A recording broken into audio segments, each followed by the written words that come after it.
Dear guests, hello everyone, and welcome to the webinar co-organized by Galenos Publishing House and Manuscript Manager.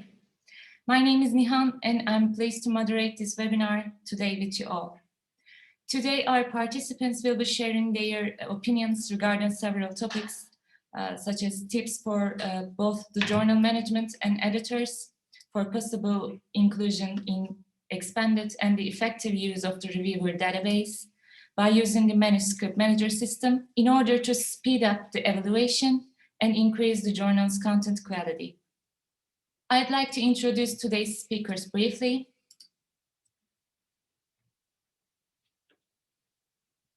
In the first part of the program, Tom Ciavarella will be sharing his experiences about emergent source of citation index and expanded processes of the titles. He is formerly manager of publisher relations in Clarivate Analytics, in where he coordinated communication and content strategy with Web of Science Group. Currently, he is a strategic account manager with the Copyright Clearance Center, a consultancy that works with startups and STM publishers. In the second part of the program, between 8 and 8:30, co-founders of the Manuscript Manager, Peter Okholm and Andy Baer, will be sharing with us their expert opinions on system and perspective on three main subjects. First one is managing your existing reviewer database and making it ready to join Manuscript Manager. Secondly, matching your manuscripts with reviewers and growing your reviewer database. And the last one, Manuscript Managers itself, which is a quality peer review system supporting all scholarly journal activities from submission to decision based on Copenhagen. In the last part of the webinar, there will be a question and answer part for about 15 minutes. Please send your questions to the question and answer section, indicating which participant you are asking to. Your questions will be answered by the speakers. So, thank you everyone. Our webinar is beginning. So, hello, Tom. Please welcome Tom Ciavarella. Hello, Nihan. Thank you so much for the introduction and for the invitation. And hello, everyone. I'm going to... Tom, can you hear us? Yes, I can. Okay. And hello, Tom. How are you? Hello. I'm doing well. How are you? Are you able to hear me? Yes, I'm here. Okay. Excellent. Thank you so much. Certainly. Would you please share your experiences about emergent source of citation index and expanded processes with us? I'm happy to. Might I share my screen so you can see a few slides that I've put together? Okay, you can share if you'd like to. Thank you so much.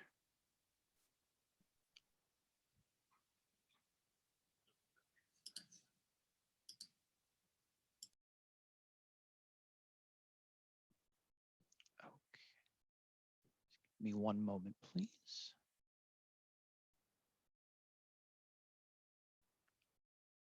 All right, are you able to see the slides up on the screen now? Hello? Hello? Let me answer, Tom. Yes, we are. Oh, you are. Excellent. Thank you so much. All right. So I'm going to start today by just speaking a little bit about me and a little bit about the Web of Science. I'm also going to talk about the Web of Science core collection. I'm going to talk about the journal selection process that the Web of Science editors go through to choose journals for the emerging sources citation index. And I'll also talk a little bit about the journal impact factor. A little bit about me, as Nihan had said in the introduction, I am formerly the manager of publisher relations for the Web of Science group. I did that job for 4 years, both in the US and in London. I'm now back in the United States, and I am a consultant, and I'm also working for the Copyright Clearance Center. So I do give a lot of talks on the Web of Science and how content gets in it. Before jumping into that process, though, I wanted to talk a bit about Web of Science as a whole. Web of Science is now a group inside of the Clarivate Analytics company. That was a company formed in 2017 after Thomson Reuters sold off a number of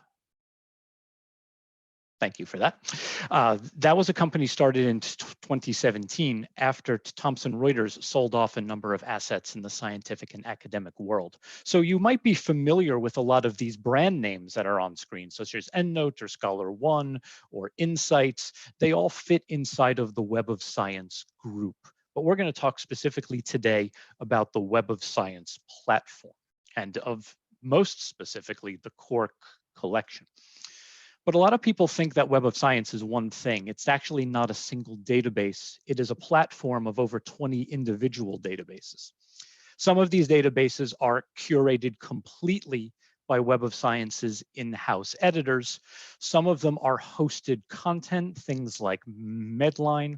Some of them are a mix of the two. So there are partnerships that the Web of Science group has made with other groups to bring content into the Web of Science. You would see this especially in terms of the citation indices in languages other than English.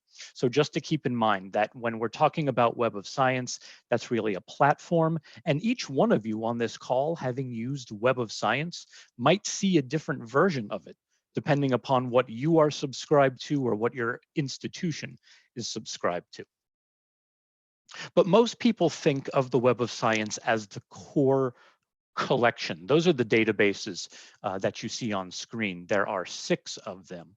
The Science Citation Index Expanded, or SCIE, the Social Sciences Citation Index, SSCI, the Arts and Humanities Citation Index. Those are what Web of Science calls the flagship databases. Those are the journal indices with the most rigor. Those are the ones that have gone through the most editorial review. But also in there is the Emerging Sources Citation Index, which I know is of great interest and where most journals start their life in the Web of Science. But also the Books Index and the Conferences Index are considered part of the core collection. And that's important not just for searching Web of Science, but also for understanding the impact factor. So how does the content get inside of the Web of Science? Whether it's a book, a conference, or a journal, how does that happen? And that is done by a Web of Science editorial team. It is a full-time in-house team. And this is a big differentiator between Web of Science and some of the other algorithmically based or exclusively algorithmically based competitors, in that certainly Web of Science is using algorithms to triage the content, but there is a full-time team and their job is simply to choose content and to make sure that that content is in the right place inside of the Web of Science. And these are now professional editors. While they have written for journals, they have perhaps served on editorial boards of journals, they are scholars themselves, based all over the world, speaking a number of languages, holding a number of degrees. Their job now is to be an editor. So the Web of Science takes very seriously that it is a neutral arbiter of the scholarly and scientific world. So all of those editors are not writing or working for somebody else. They are choosing for the Web of Science exclusively. And this is how they go about that. There are 28 criteria that the editors use to select a journal. 24 of them are what are called quality, and 4 of them are called impact. Impact has an outsized expression to most of us because we talk about impact factor and we talk about citation analytics, and that's certainly important.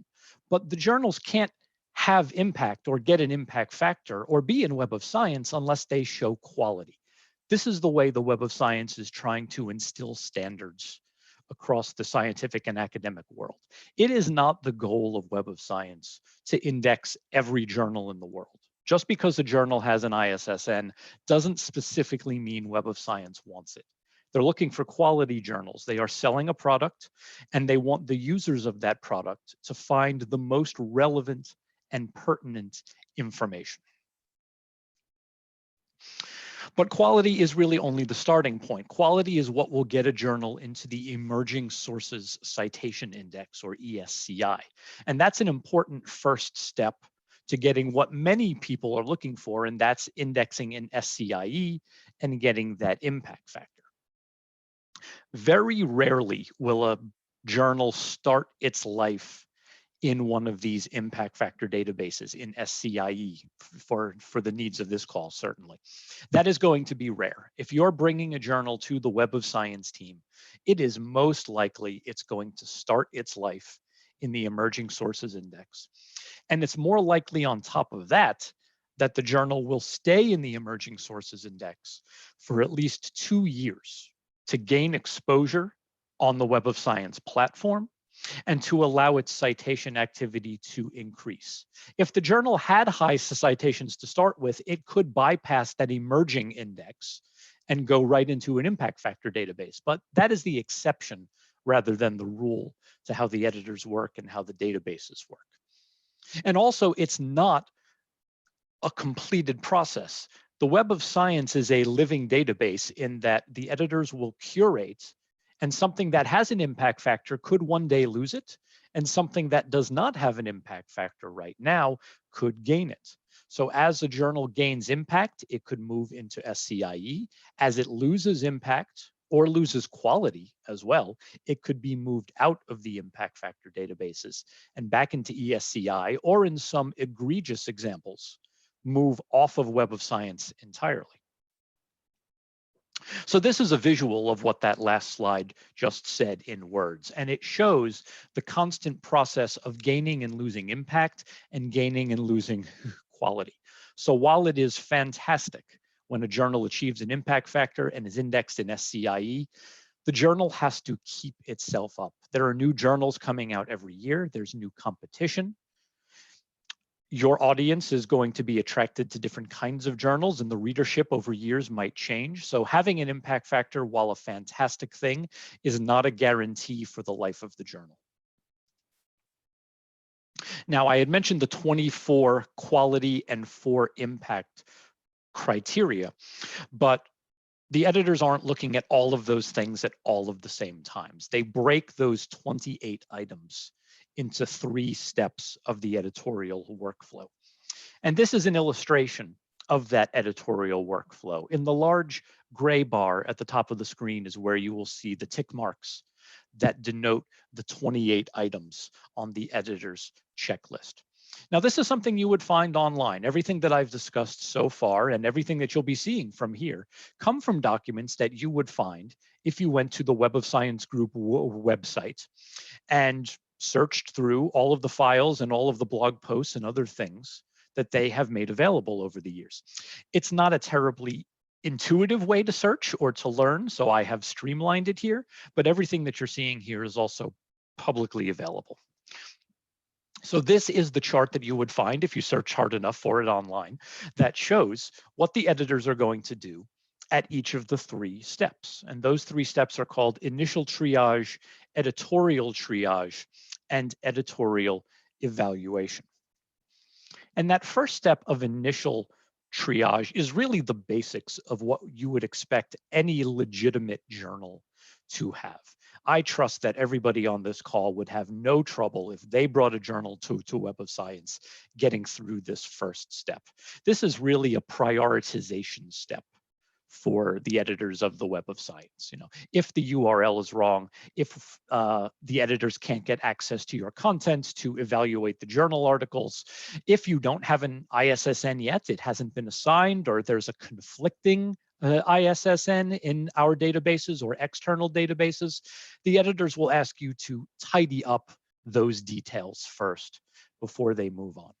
The nice thing about this, though, is that if an error like this is found, you haven't been rejected. The editors will ask you to fix it. When you alert the editorial team that it has been fixed, they can start right again and see if you're eligible for the Web of Science. That would move you on to step 2, which is a little more rigorous because now it's not the basics of the journal, it is the specifics of what you are publishing inside of the journal. So some of the things that the editors will look for is what they call a substantial amount of scholarly content. Generally, that's for brand new journals. If you have just launched in volume 1, issue 1, or if you're a completely online journal and you'll only have volumes, you won't have discrete issues, the editors will generally wait until you have about 20 articles published. They want to see the kind of flow of content you're going to have. What the editors don't want to do is index an article, or index a journal, I should say, and have it not really publish a lot of content, especially if you're in a competitive field. If your competing journals are publishing 30 or 40 scholarly articles a year or more, and you're only publishing 5, there has to be something truly amazing about those 5 articles for you to justify why you should be inside of the Web of Science. The editors would also look at the English language and the Roman script that's being used. This is primarily for ingestion reasons. The Web of Science works on English language metadata. So the abstract, the article title, the authors, the affiliations, the references, and a few other pieces need to be in English. The full text of the article can be in just about any language, but the metadata needs to be in English in order for the links to work. And if the editors don't see that, that will stop an evaluation from going forward. Also, they'll look at, if the journal is in English, that if it's a translation into English, that the English language translation is up to par with other journals that you want to be indexed alongside. If the editors see problems with that, they could also halt an evaluation. They'll also have a look at the editorial board.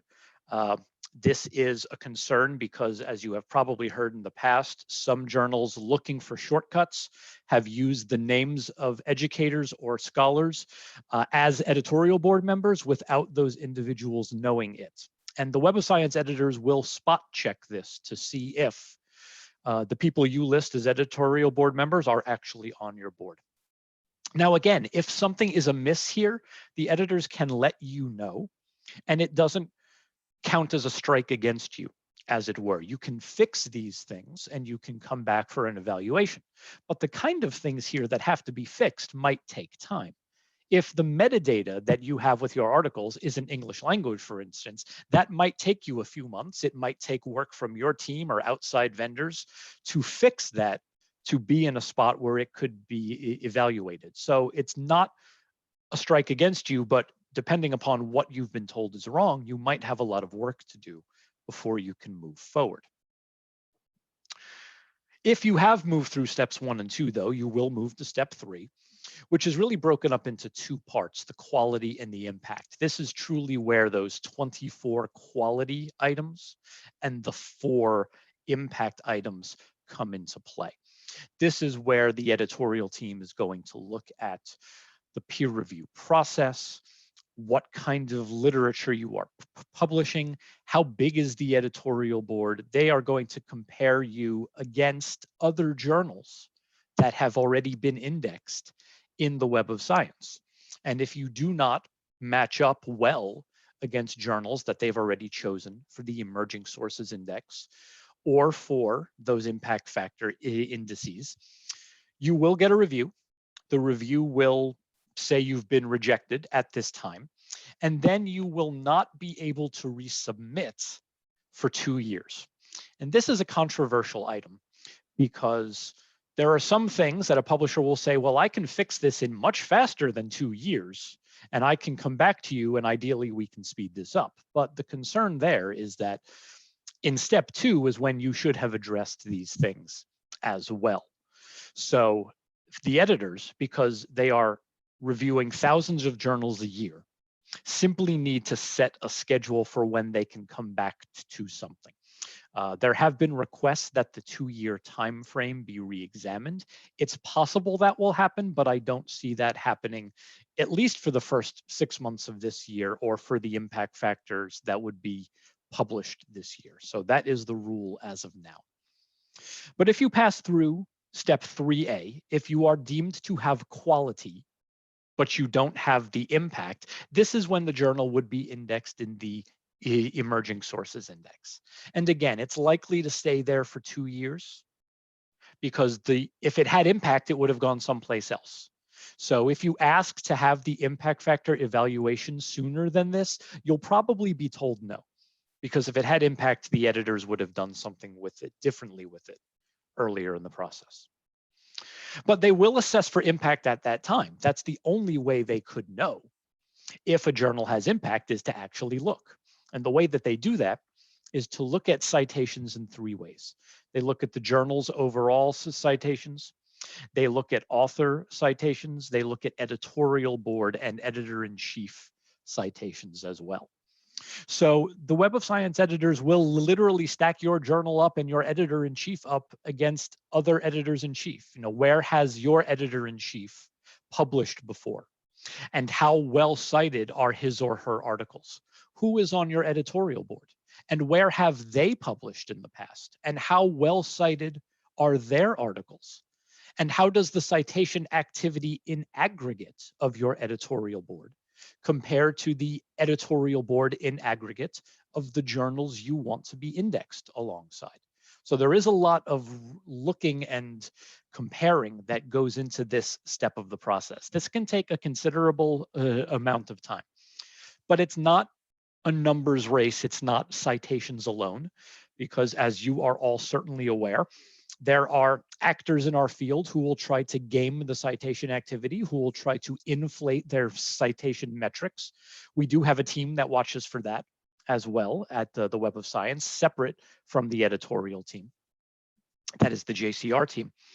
So in addition to just raw numbers of citations and comparisons of editorial boards and editors-in-chief, the Web of Science editors will also call into account what they call content significance.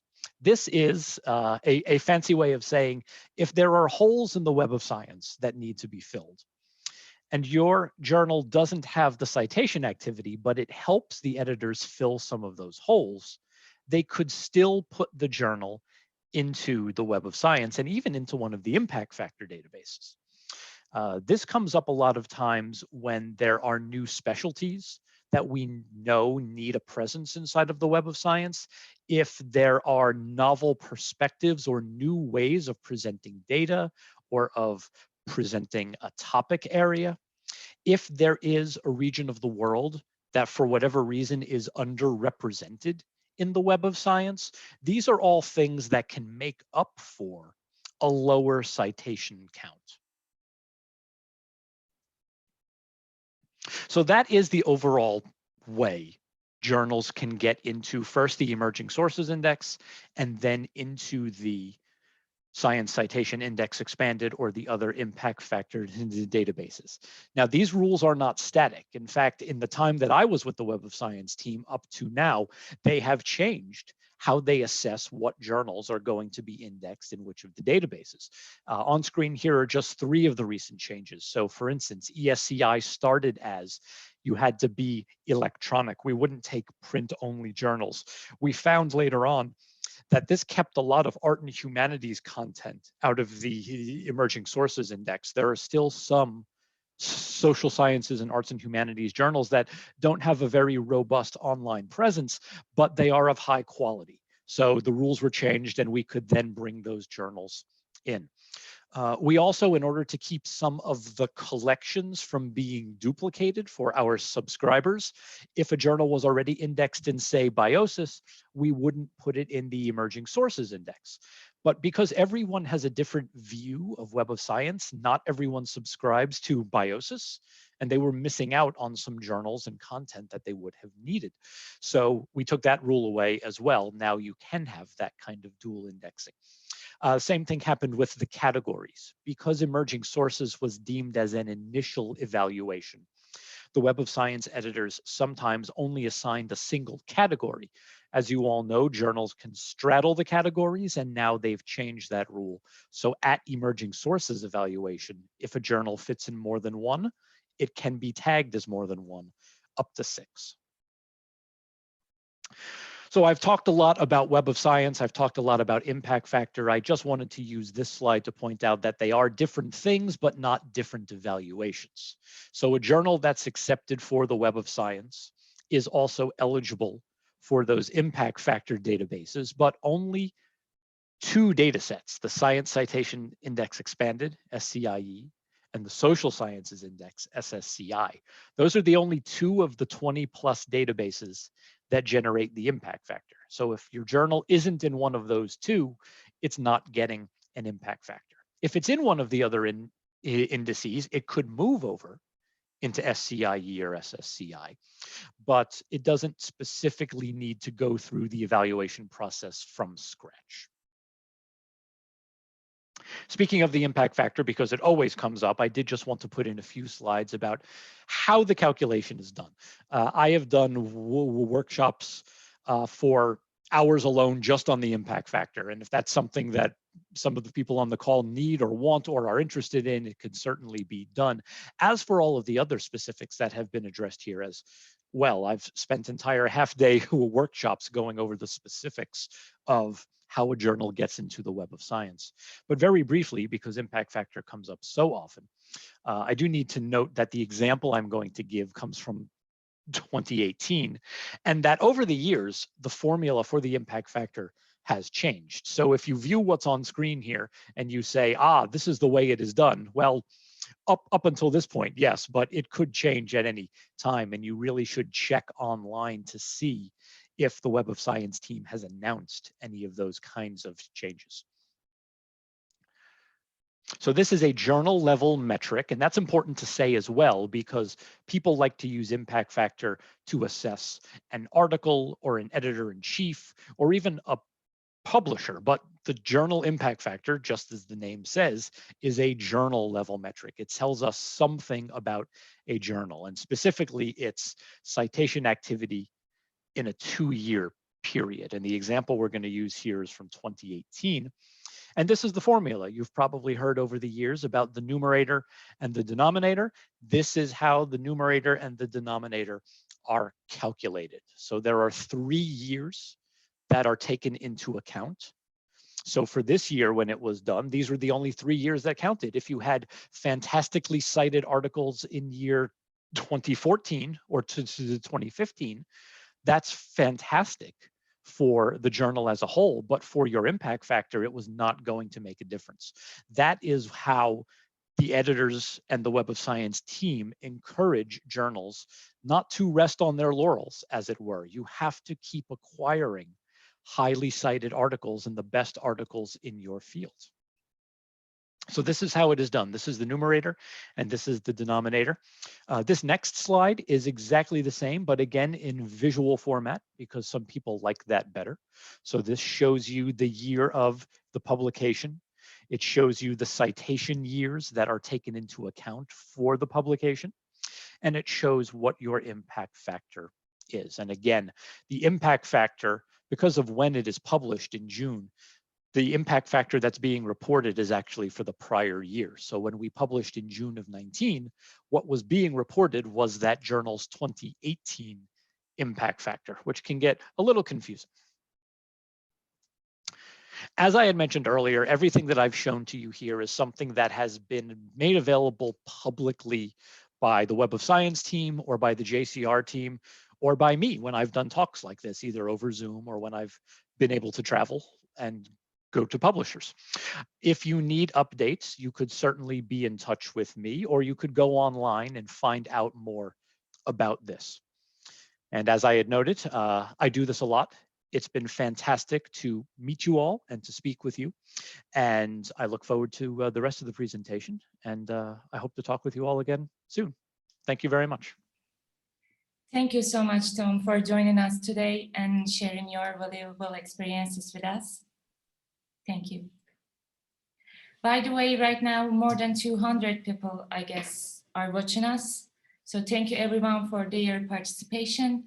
And now I'm going to hand you over to Peter Okholm and Andy Bear, and they will share their experiences with us. So guys, do you hear me?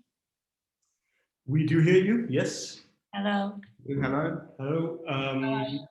You might want to enable us to start the video so that you can see our faces. Here we go.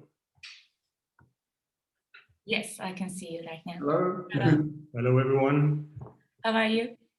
We are very good. I will just start out by sharing my screen as well so that I don't have that part over my head.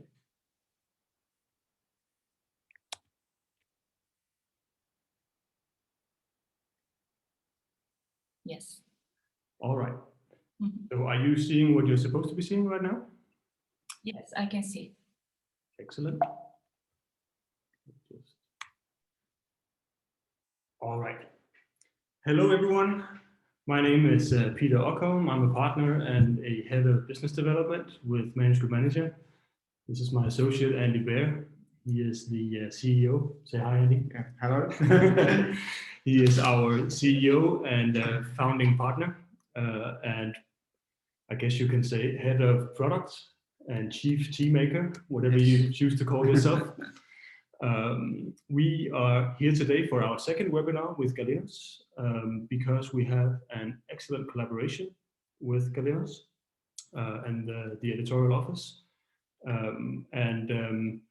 We've been putting together a series of webinars, and one of the themes that have come up once in a while is reviewer management. So that is the topic we have chosen for today.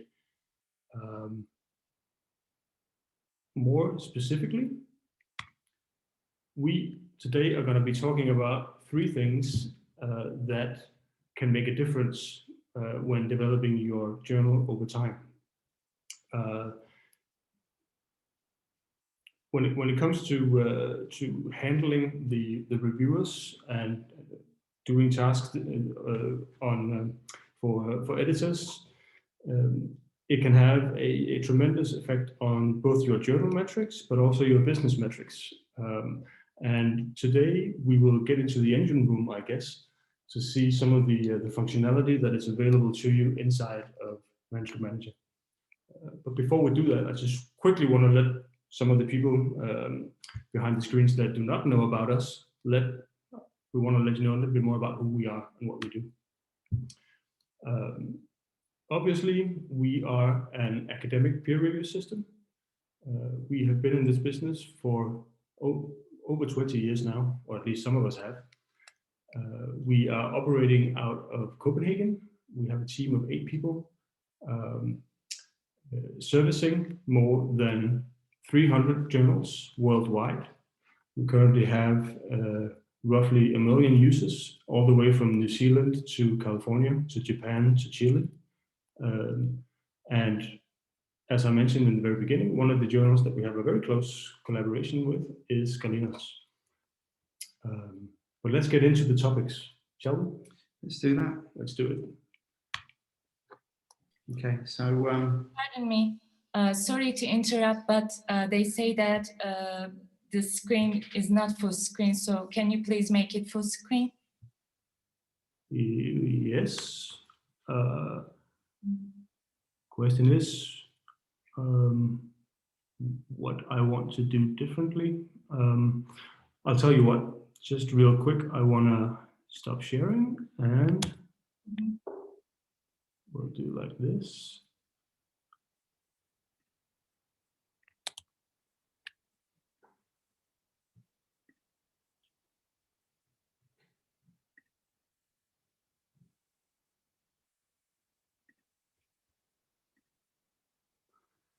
Yes, yes. Is things looking right now? It's full screen right now. Thank you. Excellent. We'll continue then. okay, so yes, the first part of the talk is about how we go about matching reviewers with manuscripts in Manuscript Manager. Again, this is something which is fairly common across all peer review platforms. The idea really is to give you some insight and maybe some tips about how best to create lists of keywords and in order to get an optimum way of quickly selecting expert reviewers for manuscripts. You can see from our slide here that we have a way of matching manuscripts with incoming submissions based on a keyword list. The keyword list is actually quite important, that it covers the scope of the particular journal and also that the list has a specific length and the length isn't too long or too short. We found before that if we bring in a keyword list that has too many keywords in it, then it's very difficult to match reviewers to that list because it's simply too granular. There are too many keywords, and it's too difficult to search through all those keywords to find matching reviewers. Again, if the list is too short and too general, then it makes it difficult to find an expert that actually is qualified to review a particular manuscript. So we found that a list of maybe 100 to 200 keywords is probably optimum for most journals. What we tend to do when a journal starts with Manuscript Manager is offer a glossary of keywords in that particular subject, so that editors can look through that list of keywords and edit it and produce a list of keywords which will quickly help them match reviewers to manuscripts. Obviously, it's important that the list of keywords is presented to the authors during online submission so that they can select these specific keywords in order that downstream they can be matched to the reviewers. Okay, within Manuscript Manager, I'm not sure that this is done in other peer review systems, but it probably is that we have an automatic way of generating lists of reviewers based on certain matches with keywords, etc. So the program will, when the manuscript is submitted, it will look through the list of keywords for reviewer matches and present these with a button click to the editors. So there's no need to use any search parameters at this stage to find reviewers. It will also look for articles which are close to the manuscript that has been submitted within Manuscript Manager, and present also reviewers that have reviewed similar manuscripts to the manuscript that's being selected for. And then lastly, it will automatically suggest reviewers that have also reviewed previously the authors of the manuscript. And obviously this is a great time saver. Yeah. So if the lists don't provide optimum reviewers or reviewers that the editor feels qualified to review the manuscript, then the editor can start to drill down into the database of reviewers, also possibly include authors in the search by entering either specific expertise terms or the reviewer name if they know who it is that they want to find. They can also at this stage choose from lists of editorial board members to quickly find reviewers. So this would be a manual search that can be done reasonably quickly using the peer review interface or the reviewer finder interface. Okay, we also have external resources, Reviewer Connect and Unsilo, that will allow you to find reviewers from from other databases outside of Manuscript Manager's database. So, but I think we're going to sort of talk about this a little further towards the end of the presentation. Okay, so this sort of brings us on to the next topic, how it is we manage the reviewer database within Manuscript Manager. Again, over a period of time, it's very easy for a peer review system to build up a lot of duplicate accounts in the program. Obviously, we have authors that are reviewers, reviewers that are authors and editors, etc.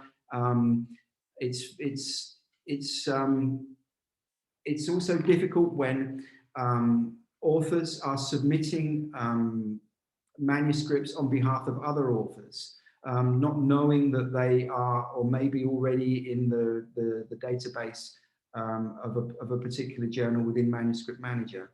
So we do try to stop authors resubmitting the same authors by a number of basic methods within the system. so that the database stays fairly clean. However, duplicates do get into the system, and if that's the case, then the editorial office are warned, alerted, when somebody with the same name signs into the program.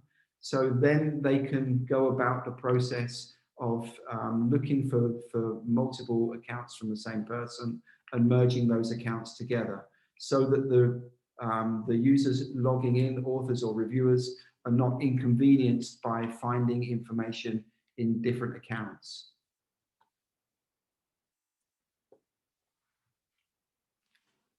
Okay, we also have a system within Manuscript Manager where we can from time to time send a fact-finding email to the whole of the reviewer database, in order that they can click on a link in the program and go into their own profile and update their keywords and update their affiliation details or their email address or whatever information that we have in the system about them.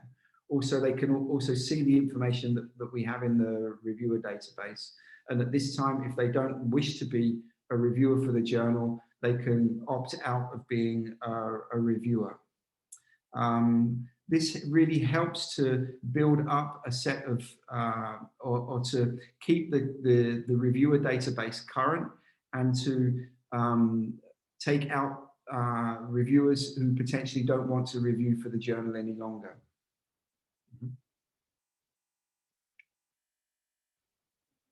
Okay, so it is a good practice to weed out these reviewers. Also, there's a lot of reviewers in the system that are actually requested or invited to review papers and don't respond to any requests. So over a period of time, you get reviewers that you repeatedly ask to review or invite to review who don't respond. So we also have a method in the of running a script in the background in order to remove people who have never responded to any invitations. This also helps to tidy up the database. So coming on to our last topic is how to add more reviewers, suitable reviewers, to your reviewer resource within Manuscript Manager. So we have a number of external tools built that are third-party initiatives. One of them, which is Publon's Reviewer Connect, which I think is part of Tom's Web of Science, which we've just been talking about. So obviously draws reviewers from that resource. We also have a hookup with a reasonably newly established company called Unsilo, who are part of the Cactus group now, I think, who have an AI engine that looks mainly in Medline for reviewers and suggests reviewers based on the full manuscript of the submitted to their search engine. So these allow you to quickly import or quickly gather reviewers that are possible experts to review a particular manuscript. The way it works is it works upon when a manuscript is submitted within Manuscript Manager. It's at that time we poll these resources and ask or make requests for expert reviewers based on the full manuscript or manuscript abstract within the Publon's Reviewer Connect or Unsilo systems. These tools are subscription-based, so you need to have a subscription with either with Reviewer Connect or with Unsilo. But the way that the reviewers are presented in Manuscript Manager is pretty seamless, so that you simply can view the lists of reviewers and select a reviewer to review with a click of a button. Yeah, so basically it's simple to find reviewers, import them into your internal reviewer database, and then use them for particular manuscripts going forward. One thing to add is that it is a part of our strategy to source, keep our finger on the pulse in what are the best standards out there for jobs like this, and then integrate with the ones that we deem the most effective and useful for our users. So you can expect integrations like these on a regular basis going forward. Mm-hmm. Okay, the last way that you can add reviewers is simply add reviewers on the fly by manually entering reviewers that you deem to be qualified to review for the journal. So every editor has the opportunity to add reviewers to the reviewer database and select them for review. And also the editorial office can perform this function as well. Mm-hmm. Yeah. Actually, the second last. Yeah. Okay. Yeah. Because also the reviewers can be imported. We often do this when a journal starts with Manuscript Manager. We can import lists of reviewers from Excel spreadsheets directly into the database. So this is also another way of getting reviewer resources into Manuscript Manager system. Mm-hmm. Yep. And as a final note, when it comes to the free included setup help, as I mentioned in the very beginning, we have a great collaboration with Galenos. The editorial office in Istanbul are experts in using Manuscript Manager. So if you are interested in trying out this system, you might be window shopping, then you are welcome to try us out for 30 days for free, either by asking Galenos and going that way about it, or directly with us. You can simply just sign up for a free trial and test things out. Yes. So that was the quick rundown of how to manage reviewers in Manuscript Manager at the engine room level. We are ready for some question and answering. And as far as I understand, it's going to be a mix between questions for Tom and for us. So thank you very much for listening. Thank you so much, gentlemen. Thank you. Now we have come to the question and answer section of our webinar. So we have 2 questions for Tom. Tom, can you hear us? Yes, I can. There's a question to you. One of the audiences asked that we have noticed that some of the article types, such as proceeding papers, letters to the editors, are accepted as citable items. What's the criteria of the editorial team of Web of Science regarding the citable items? Which article types can be defined as cited articles?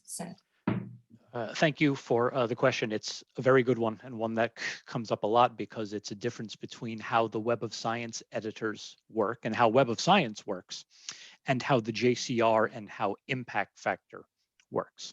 So when the editors are looking at a journal and deciding if they're going to index it, they are looking at the number of articles, reviews, and proceedings papers that the journal publishes. Those are what are considered citable items. So those are the items that would be in the denominator of the impact factor calculation: articles, reviews, and proceedings papers.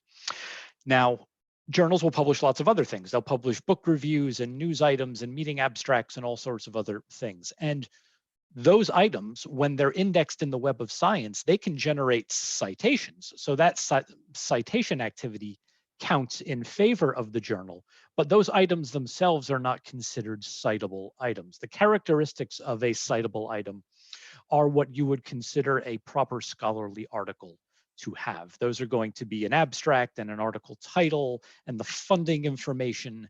The length of it is going to be in accordance with whatever the specialty is. You know, what's the right length and what's the right number of references for an article in archaeology is not the same as it is for physics, and the editors will bring this into account. So that is how the editors will take a look at that. But it's the best shorthand is articles, reviews, and proceedings are the citable items. Anything tagged as something different will not be considered citable. Thank you so much. And also there's one more question to you. It's the citation rate of our journal indexed in ESCI is gradually increasing, and it is in the Q1 and the Q2 quarters in the estimated impact factor, ranking in its ESCI category. Should we report this to Clarivate Analytics editors for the journal to be evaluated in SCI-Expanded? Yeah, so that question is good because it points out something very specific about the data. It shows that the journal has been watching its citation activity, and it has been benchmarking the journal against other journals that it wants to be indexed alongside of. It's good to make the Web of Science editors aware of that, aware that you are watching. So every journal that's in the Emerging Sources Index will get evaluated for SCIE, provided that it has the quality that we have discussed. So you don't need to make a formal request, but there's also thousands of journals in ESCI right now. They all want that level of full review. They all want that impact factor, and the editors have to make choices as to which ones they're going to evaluate. So if you as the publisher or the editor-in-chief of the journal have that specific data-driven case, that is important to point out. From experience, I know the editors won't reply just because you say, well, it's been a couple of years, I would like a review. They get those emails every day from hundreds of journals, unfortunately. But if you can point out that you see that certain journals have an impact factor and that your journal should sit alongside it, that's a strong case. Now, it does require you as the journal editor to have a proper understanding of how the impact factor is calculated and what the indexes are looked at for that, what is a citable item, as we just discussed, because sometimes a publisher will miscalculate it and say, I should be in here. And our editors will take a look and say, well, not yet. Yes, you have improved, but your calculation is not how we do the calculation. So we will watch it, but it doesn't move. But yes, if you do have that information, it is always good to share that kind of data-driven analysis with the editors. Thank you so much. Also, one more question to you. Somebody said, thanks to all of the speakers, I would like to ask a question to Tom Ciavarella. Is there any selection criteria such as impact factor or publication number for the quartiles of the journals indexes in SCIE and SSCI? So the quartiles, yes. Pardon me, and how long does it take for ESCI journal to be expanded? So the quartiles in the JCR are ranked according to impact factor, highest impact factor to lowest impact factor. There is no set number of journals that go into the categories. They're not all equal. It's not as if the editors say we're only going to give 100 journals an impact factor. They just decide based upon a number what they're going to deem as impact or high impact for a specific discipline. So I want to answer this specifically not knowing the discipline it's in because, you know, a cancer journal, for example, oncology is a very competitive JCR category. So the number of the impact factor doesn't always mean the same as, well, what are you publishing in? Who are you competing against? You can calculate an impact factor and it might be 4.2, but what does that mean according to where you publish and what is your competition? So the number is important, but the quartiles really depend upon the category. So if that person would like to send some additional information about, you know, the journal itself or the subject categories, I'd be happy to, you know, offline speak about that. Thank you. And I think the last one was, how long does it take for a journal to get in? It really depends. There is a large backlog that the editors are dealing with. That's why they've set the 2-year cycle of how long is this going to take. If the editors are alerted to things before the 2 years, they can make an exception and they can go back and they can add something, or they can remove something out of cycle, as it were. So the 2 years is really a guideline for when you might expect an answer. Again, if the editors are looking and they see impact plus the quality, they will put that journal into the impact factor database. You're not being obligated to spend time out of the impact factor database if you are highly cited. But it's very rare to have a journal match the impact and the quality criteria at the same time. So it's good to use the 2 years as a guide, but again, every journal is different, every category is different. And if there are some specifics, I would always be happy to address those. Thank you so much. There are 2 questions for Andy and Peter for Manuscript Manager. Andy and Peter, can you hear me? Yes, we can. The first question is, in Manuscript Manager, how can I get some benefit by grading the previous reviewers? Well, that's quite straightforward. I'll just give a little background first. When an editor reads the review in Manuscript Manager, they can attribute a short grading to the review, whether it was good or bad or indifferent, etc. They can simply add that as they read the review. So that the next time they come to see that reviewer appear on the reviewer list when the reviewers are presented, they can click on a button called Review History and see all the previous manuscripts that reviewer has reviewed for. And then the grade appears next to the manuscript that they reviewed for. So that gives the editor an indication of how well they've graded that reviewer before. So that's pretty straightforward. It's a part of the process of selecting and analyzing the reviewer before they're invited to review. Okay. Okay, thank you. And the second question is, when can we use Uncilo as a journal editor? How could this contribute to the increase in journal content quality? Okay, well, we actually have 2 initiatives running with Uncilo at the moment. One is the Reviewer Finder initiative. So this is something that we explained in the presentation, that it's an external reviewer resource which uses an AI engine to select the most relevant reviewers or expert reviewers for a particular manuscript review. So obviously using that initiative or that product allows the journal to increase its reviewer resources. So that would be some benefit to the journal.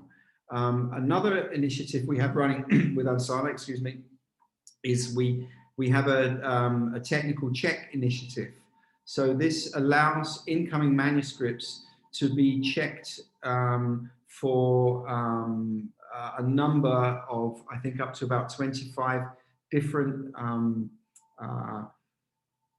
parts of the different checks on whether the reviewer guidelines, or sorry, the author guidelines have been followed correctly, whether the manuscript meets certain editorial criteria before it enters the review process. And it will give a report based on its checks to the editorial office regarding the manuscript's quality. So this enables the editorial office or the editors to analyze the incoming manuscript to see whether it's actually of high enough quality to put into the review process. So that's 2 ways that we we interface with Unsilo or use Unsilo products to help enhance the journals or benefit the journal. Thank you. Thank you. And one more question has come for you right now. Are there any problems with changing user data during publisher changes? How can you solve this problem? Somebody said. Is this a question for us? Yes. Yeah. I believe the question is about what to do with the data coming from another system and I what can we repeat sort it. of do with Manuscript Manager.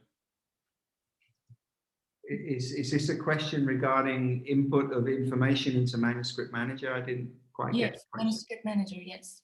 Yeah, we can import data from an Excel resource. Obviously, the quality of the data that we can import depends on the quality of the data in the Excel resource. So that's really the defining factor. So the information that we can import, it depends what we get. It defines what the quality of that information is. Am I answering the right question there? I don't know. I believe you are. Yeah. Also, somebody asked, how can we make a review attractive for the reviewer? That's a very good question. I think the things that that will entice a reviewer to review a manuscript is actually whether the manuscript is interesting or not. So I think that if it actually if the journal can attract interesting manuscripts, then you'll get interested reviewers and a bigger uptake of reviewers. There are certain incentives that we give to the reviewer if they review a manuscript, if they complete a review. Within Manuscript Manager, you can print an acknowledgement certificate to say that you've actually reviewed for the journal.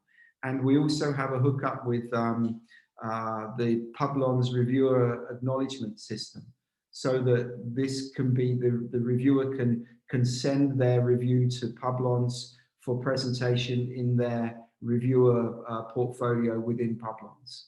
So that sort of makes it it's an incentive to review for the journal. But I think that the main thing is that if you can attract interesting manuscripts, you'll get interested reviewers. Plus, a lot of the topics you cover today is about making sure not to ask the wrong reviewers of manuscripts. Yeah, I think making sure that the targeting is as on point as it can be. Yeah, obviously, if the manuscript is within the scope of the reviewer's expertise, then you're more likely to get that person to agree to review, as Peter said. Yeah. Thank you so much. One more question for Tom. Yes. Your editor-in-chief of European Journal of Breast Health, Professor Vahit Özmen, asked that, what is the role and function of publisher to get success in Expanded? So the best thing that a publisher of a journal that's not indexed at all, let's say, the best thing that you can do as a publisher is to attract the best editor-in-chief, editorial board, and articles that you possibly can, because those are going to be the things that drive the citation activity. It's going to drive the quality of the content. So as a publisher, with either starting out a journal or acquiring a new journal or changing up a journal that perhaps is not performing in the way that you want it to, the thing that the publisher controls most is who is your editor-in-chief, who is on your board, and what kind of articles are you attracting. Unfortunately, after you hand it over to Web of Science, certain things are out of your hands. So the best thing you can put forward as a publisher, and this goes into what Andy and Peter were saying as well, the best reviews that you can get, the best articles that you can bring in, the best reviews, the right people to review it that you can get, the right feedback that you can get, all of these incremental things add up to you having a much better chance of being viewed not only as a high quality journal, which is going to get you into the emerging sources index, but also into the impact factor databases. I do have to say, though, that some journals will spend a very long time in that emerging sources index. Not every journal has impact. And as a business, Web of Science and the impact factor, they want that to be specialized. It dilutes impact factor if every journal has an impact factor. So there's always going to be some barrier between a quality journal and a high impact journal. So unfortunately, because the publishers can't control what Web of Science is going to do, the only things they can control are having those best incremental things that they oversee. Best editor-in-chief, best board, best articles, and best peer reviewers that you can attract. Thank you. And one more question to you, Tom. Again. Yes. Somebody said there are many journals with high impact factor, but not included in SCI or expanded. How do you explain that? So there are a number of journals inside of the Emerging Sources Index that have been pointed out to the Web of Science editors that if you did the maths, you would see that our impact factor matches up with the journals that already have impact factors. Why is mine not in there? The first reason for that is that generally the editors are only going to take a journal out of the Emerging Sources Index and put it into the impact factor databases if that journal is in the top 2 quartiles, meaning if its impact factor is in the top 50%. So if you have an impact factor and it puts you in the 3rd or the 4th quartile and you say, well, I match up with all these other journals, unfortunately, the editors aren't immediately going to move it. In fact, before I left the Web of Science team in June of 2019, there was work being done to remedy just that. There were a number of journals that had been sitting in the 3rd and 4th quartiles for a number of years. And while they still had quality, they weren't showing the Web of Science team that they were doing anything to try to improve themselves. They got their impact factor and that was that. And the editors were starting an effort when I left to really go over those journals that had been sitting at the bottom and decide, are those journals going to come out and lose their impact factor? Should we instead change the criteria? Should we let some of those journals that are in the Emerging Sources Index into the impact factor database? Should they come up with a 3rd way entirely? By that question, because I'm not involved in the day-to-day workings anymore, it says to me, they've still not solved that issue, unfortunately. So the best shorthand at this moment is to look at the impact factor you've estimated, and 1, make sure that you're calculating it the right way. And 2, if you do see that your journal falls in the top 2 quartiles, the top 50%, definitely point that out to the Web of Science team. That's the best chance you would have of moving that journal perhaps out of the cycle of evaluation. Thank you so much for answering. There's one more question for Andy. Andy, can you hear me? I think your microphone. Yes, is... sorry. Needs to be unmuted. Yeah, we can hear you. Yeah, you can hear. Can you hear us now? Yeah. Okay. Yeah. Somebody asked, is it possible to change the template for the reviewers according to the category of the manuscript in Manuscript Manager? For example, an original research, a case report, or a review? Yeah, the answer is yes. It's what you can do as an editor. You can create a number of any number of templates, actually, invitation templates for the reviewer. And then you can simply select the one from the drop-down box when you go to send the invitation. So the answer is yes. If the editor is having difficulties doing this, then we can simply help the editor. They can write to us at support and we can simply help them out there to do that. Again, it's yes, it is the answer to that question is yes. Really, you can have as many invite templates as you need. Okay. Okay, thank you. And one more question for you. How does Manuscript Manager keep the reviewer's privacy guaranteed? I mean, if all journals are able to see who reviewed which article, it may lead to some privacy issues. Yeah, okay. Well, firstly, the reviewers are only specific to a journal. Okay, so within Manuscript Manager, we don't share reviewers across journals. They're not common to, it's not a common reviewer database that we have. It's siloed down into the journal. So a reviewer that you have in Manuscript Manager for a journal stays with that journal. We also have a number of confidentiality levels within Manuscript Manager. We have a double-blind review process or a fully open review process where the reviewers are encouraged to give their names to the authors. And we also have the in-between process where the reviewers know who the authors are, but the reviewers don't know who the reviewers know who the authors are, but the authors don't know the reviewer names. I think that the only way that the privacy is, let me start that one again. I think that what we're getting at with this question is that do the authors or the authors privy, or do the names of the reviewers actually get to the authors? And in a double-blind review process, that isn't the case.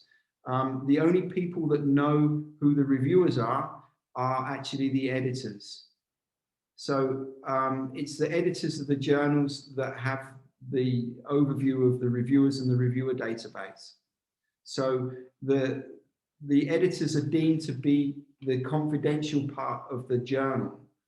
So it's obviously not ethical for the editors to share that information to the authors unless the reviewers allow them to do that at a personal level. I hope I've answered that question. I think it was a bit long-winded, but I got there in the end. And the functionality of Manuscript Manager helps the editor in maintaining that. Yeah, if you have the double-blind review process switched on in Manuscript Manager, then this sort of ensures that the reviewer information isn't shared with the authors. Thank you so much. Okay. Thanks to you, and thanks to you, Tom. So I think our webinar has ended. We are pleased to host you on our webinar today. So thank you all the audiences and to you, gentlemen. As a little reminder, a recorded version of this webinar will be available for you to watch later on YouTube channel of our publishing house, Galenos Publishing House. Thank you for your participation.